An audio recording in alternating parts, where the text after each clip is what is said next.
Thank you all for being here. We just want to say 6 days ago, on this spot in broad daylight, several shots were fired. Several of those shots struck a 41-year-old Sonia Grant.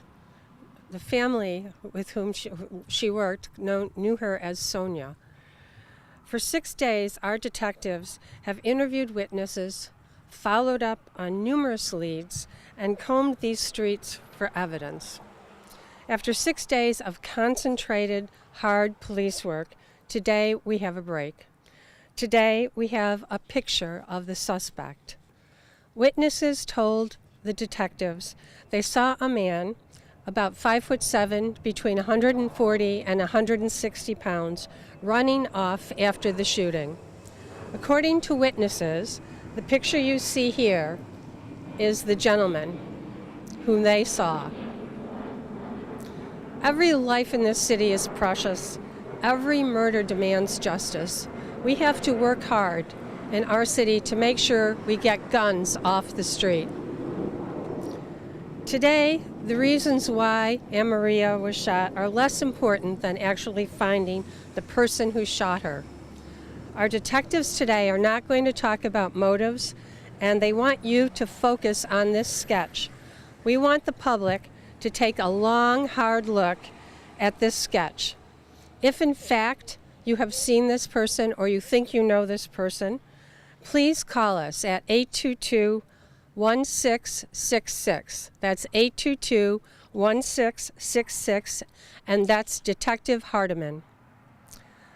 This could be the face of a killer, and we want him off our streets. Violence anywhere in our city will not be tolerated. We are also announcing today a reward for the information leading to the capture and conviction of this suspect.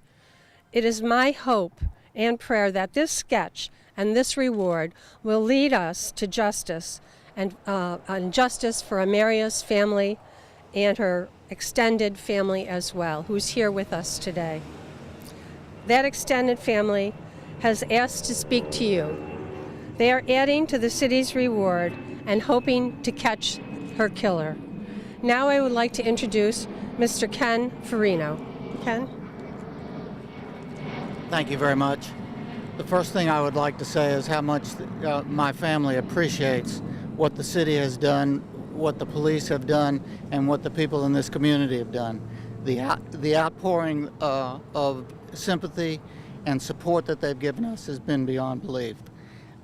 We would like everyone to know that Sonia lived with us from 2004, raised my children from the time they were 5 years old. One is now in law school, one is at Cardinal Newman, and one is a senior at Alabama. For all intents and purposes, she was another member of our family and another child of mine. And she had the heart of a child. She was an absolute wonderful person, and we will miss her beyond belief. And we are going to add to what the city's going to do and double whatever reward that they have, so the person that did this can be brought to justice and that the community can be rid of a person who would do something like this. Thank you very much. Thank you, Mr. Farino. We appreciate that. As you heard, Mr. Farino has just doubled the amount of the reward, and that is really important. So now we're talking about $10,000. I want to repeat that our detectives are not answering questions today, we really are not going to talk about motives or possible evidence or details of the case. Their priority, as it should be, is catching this killer.